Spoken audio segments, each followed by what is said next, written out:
Good morning. आइए हम लोग सीखते हैं कि अरिथमेटिक प्रोग्रेशन के प्रॉब्लम्स को कैसे सॉल्व किया जाता है। मैंने क्वेश्चंस लिए हैं आर.एस. अग्रवाल बुक से, आप चाहें तो वहाँ जाके क्वेश्चंस देख सकते हैं। आर.एस. अग्रवाल के फर्स्ट चैप्टर एपी के फर्स्ट एक्सरसाइज में जो क्वेश्चन दिया हुआ है वो है कि show that each of the progressions given below is an AP, then find the first term, common difference and next term. इसमें 4 क्वेश्चंस हैं। इस 1 क्वेश्चन में आपको 4 क्वेश्चंस के आंसर देने हैं। पहला तो आपको ये बताना है कि जो प्रोग्रेशन गिवन है वो एपी में है। तो हम लोगों ने सीखा है कि कोई प्रोग्रेशन एपी में तभी होता है, अरिथमेटिक प्रोग्रेशन तभी कहलाता है जब उसका कॉमन डिफरेंस इक्वल हो। तो आपको कम से कम 2 डिफरेंस फाइंड करके बतलाना पड़ेगा कि कॉमन जो डिफरेंस है वो कॉमन है, डिफरेंस इक्वल है, इसलिए यह एपी में होगा। तो एपी में शो करने के लिए आपको कम से कम 2 डिफरेंस शो करना पड़ेगा। दूसरा, फर्स्ट टर्म आपको बतलाना पड़ेगा, फिर कॉमन डिफरेंस भी बतलाना पड़ेगा और नेक्स्ट टर्म भी आपको बतलाना पड़ेगा। नेक्स्ट टर्म बोला है तो सिर्फ एक नेक्स्ट टर्म आपको दिखलाना होगा। जैसे यहाँ पे इस क्वेश्चन में 1 2 3 4 टर्म्स गिवन है, तो आपको 5th टर्म फाइंड करके बतलाना पड़ेगा। तो आइए पहले हम लोग देखते हैं कि इसको एपी में कैसे शो करना है। पहले तो जनरल क्वेश्चन नहीं है, यहाँ पे जो नंबर्स हैं वो रूट में है। तो √8 - √2 यदि दोनों रूट में है तो इसको आपको सब्ट्रैक्ट करना थोड़ा पॉसिबल नहीं होगा, परेशानी होगी। इसलिए पहले हम लोग इसको रिड्यूस कर लेते हैं सारे नंबर्स को। तो जो √2 है उसे तो √2 लिखा जा सकता है, √8 को लिखा जा सकता है 4 × 2। 4 × 2 हम लोग इसलिए लिखेंगे कि 4 का स्क्वायर रूट 2 होता है। उसी तरह से 18 को लिखा जा सकता है 9 × 2। आप उसी नंबर से मल्टीप्लाई करेंगे जिसका स्क्वायर रूट पॉसिबल है। जैसे 9 का पॉसिबल है 3 होता है, तो हम लोगों ने इसे लिखा 9 × 2। अब 32 को क्या लिखा सकता है 16 × 2। 16 होता है 4 का स्क्वायर। तो ये आपके प्रोग्रेशंस हो गए। पहला √2, दूसरा 4 का स्क्वायर रूट होता है 2, तो हो गया 2√2। 9 का होता है 3, तो 3√2, और 16 का होता है 4, तो 4√2। इस तरह से आपके जो एपी हुए वो हो गए √2, 2√2, 3√2 और 4√2। ये सारे नंबर्स हो गए। अब इसमें फर्स्ट टर्म है, according to question it is given. First term जिससे हम लोग A1 कहते हैं या सिर्फ A लिखते हैं, ये है √2। सेकेंड टर्म होता है A2, ये है 2√2, और थर्ड टर्म है A3, ये है 3√2। जब भी आपको AP है या नहीं इसमें शो करना हो तो 3 टर्म्स को आपको शो करना पड़ेगा। उसके बाद आपको 2 डिफरेंस निकालना है। तो कॉमन डिफरेंस का सिंबल होता है D, क्योंकि चूँकि हमें यहाँ 2 डिफरेंस फाइंड करना है, इसलिए एक को लिखेंगे हम लोग D1 और दूसरे को लिखेंगे D2। तो D1 it means first common difference. तो फर्स्ट कॉमन डिफरेंस कैसे फाइंड करेंगे, सेकेंड टर्म में फर्स्ट टर्म को सब्ट्रैक्ट करेंगे, तो हो गया A2 - A1। Second term minus first term is the first common difference. तो A2 है 2√2 और A1 है √2। तो 2√2 में यदि 1√2 सब्ट्रैक्ट किया जाए तो हो जाएगा 1√2, इट मीन्स √2। D2 फाइंड करेंगे। D2 it means second common difference. Second common difference कैसे फाइंड करेंगे, थर्ड टर्म में सेकेंड टर्म को सब्ट्रैक्ट करेंगे, A3 - A2, A3 - A2। Third term है 3√2 और सेकेंड टर्म है 2√2। तो 3√2 में से 2√2 माइनस करने पे, सब्ट्रैक्ट करने पे आएगा ओनली 1√2। तो हम लोग देख पा रहे हैं कि दोनों ही कॉमन डिफरेंस √2 हैं। इट मीन्स जो डिफरेंस हम लोग का आया वो कॉमन है। इट मीन्स दोनों ही डिफरेंस इक्वल हैं, √2 और √2।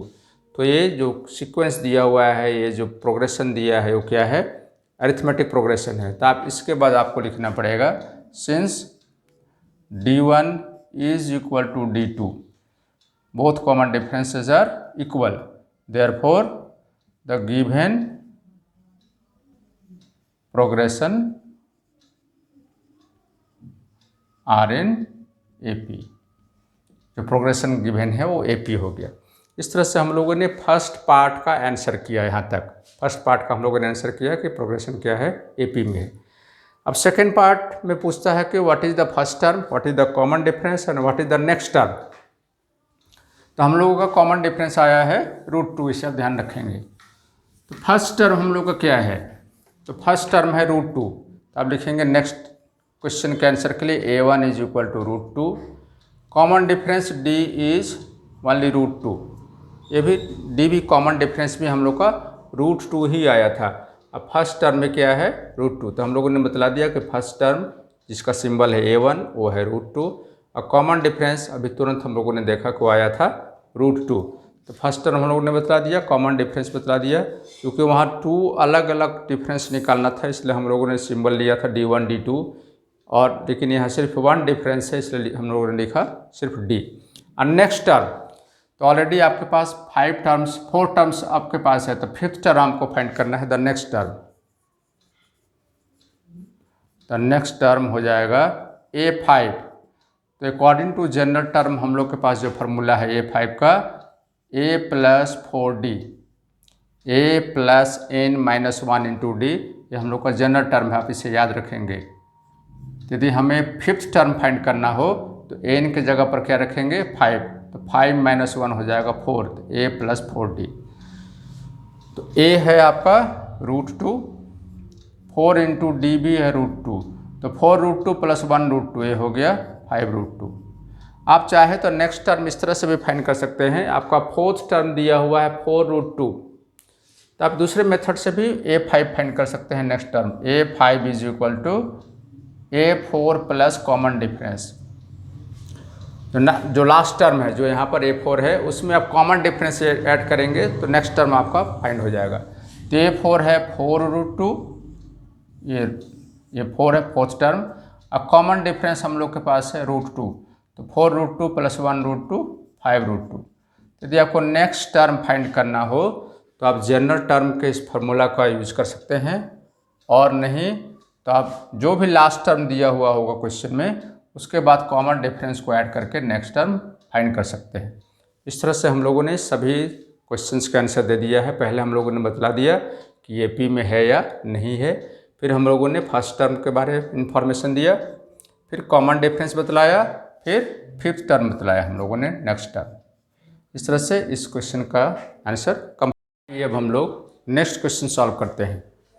नेक्स्ट क्वेश्चन है find 20th term of AP 9, 13, 17, 21... पहले जो गिवन इन्फॉर्मेशन है पहले आप उसे लिख लें। तो according to the given AP आपका फर्स्ट टर्म है, फर्स्ट टर्म इस A1 हो गया 9, this is the first term. Second term है A2 है 13। First term A1 is equal to 9, second term A2 is equal to 13।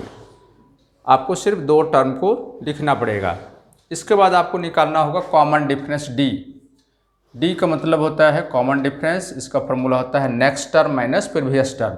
तो हमारे पास जो नेक्स्ट टर्म है, सेकंड टर्म है A2 माइनस फर्स्ट टर्म है A1, तो A2 minus A1 is the formula to find the common difference. A2 है 13 और A1 है 9, तो 13 माइनस 9 हो गया 4, तो ये आपका आ गया कॉमन डिफरेंस D। अब आपको जो फाइंड करना है वो है 20th टर्म।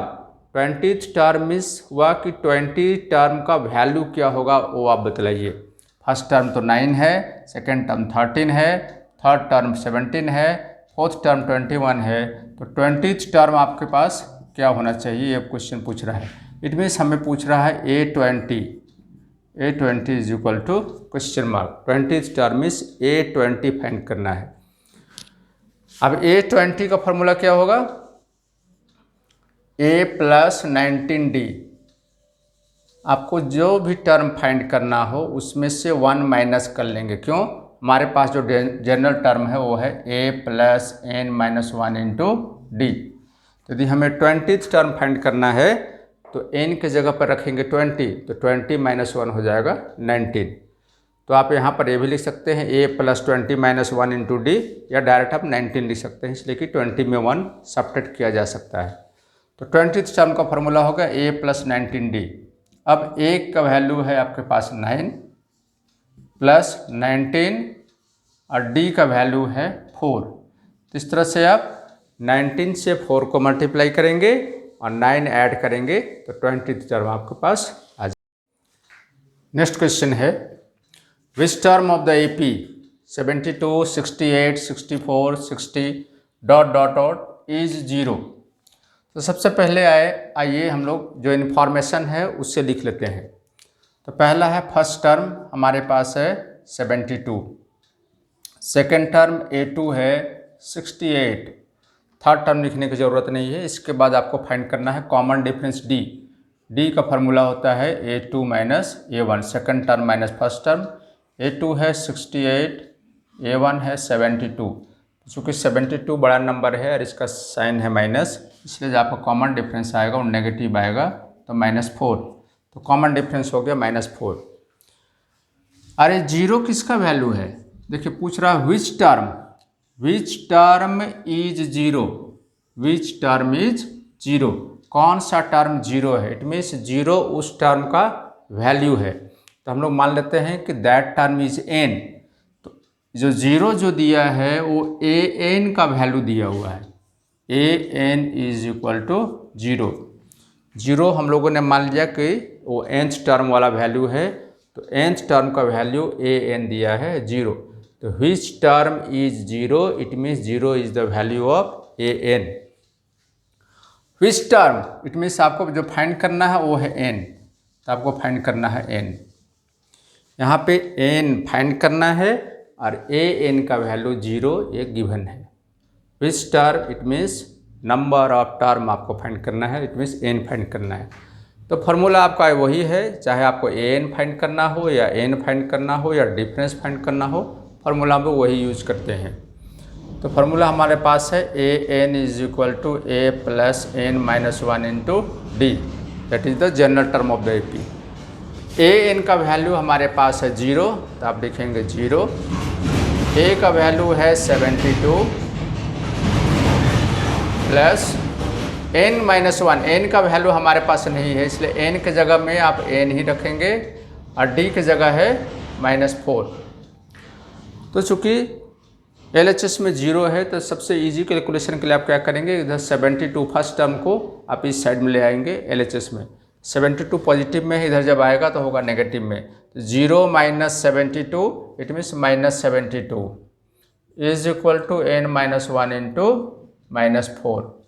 अब -4 इधर मल्टीप्लाई में है, आप उसको इधर ले आएंगे तो डिवाइड में हो जाएगा। तो -72 by -4 is equal to n minus 1।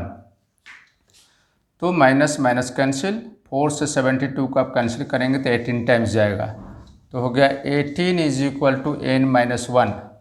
अब माइनस साइन जो RHS में है इस तरफ आएगा तो हो जाएगा प्लस, तो 18 plus 1 is equal to n। तो 18 में से 1 ऐड करेंगे 19 होगा, जो n का वैल्यू होगा। इट में से 19th टर्म क्या हो गया 0, तो आंसर आपका हुआ 19।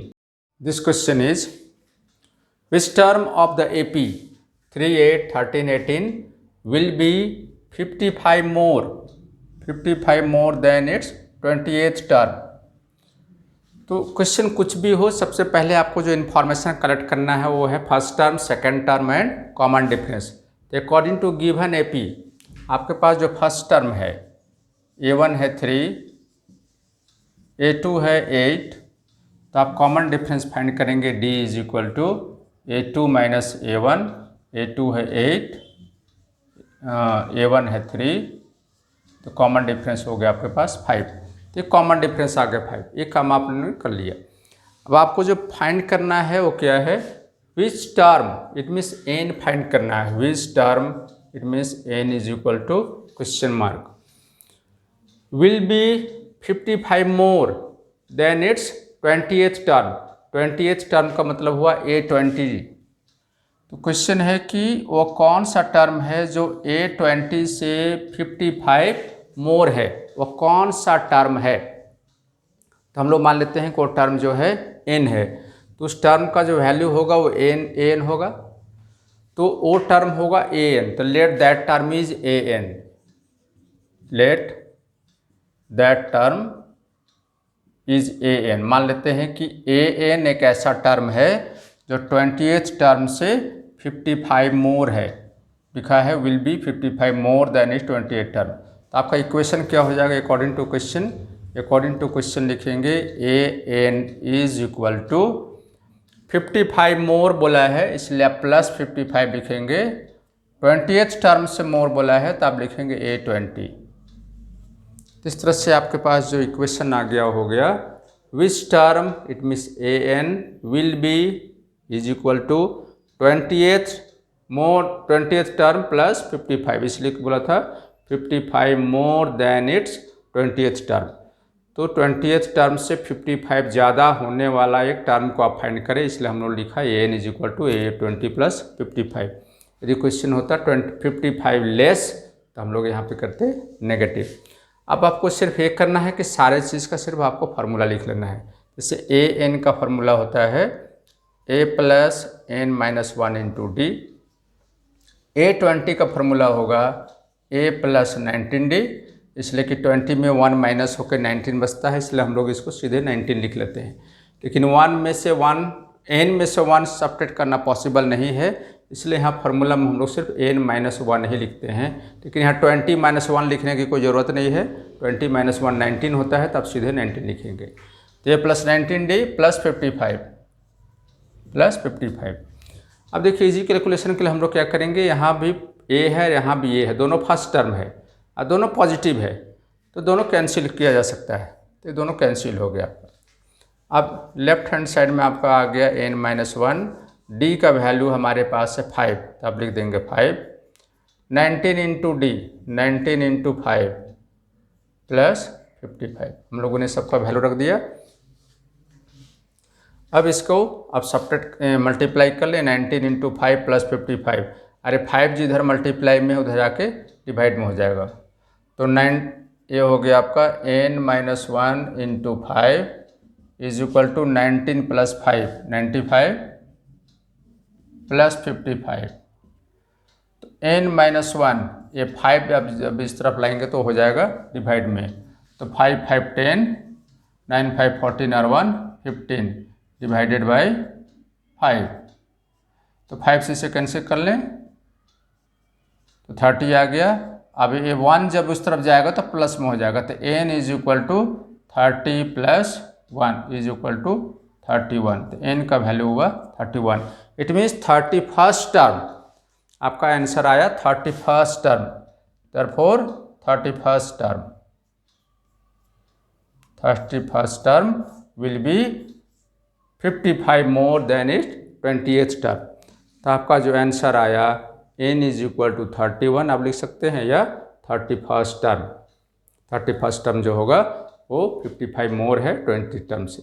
इस तरह के जितने भी क्वेश्चन हैं, पहले आपको first term, second term and common difference निकाल लेना है। उसके बाद अकॉर्डिंग टू गिवन इन्फॉर्मेशन आपको जो भी पूछता है उसका फार्मूला लिख लें, या सीक्वेंस इक्वेशन को फॉर्मूला लिख लें, फिर उसका फार्मूला लिख के आप उसका वैल्यू पुट करके बना सकते हैं।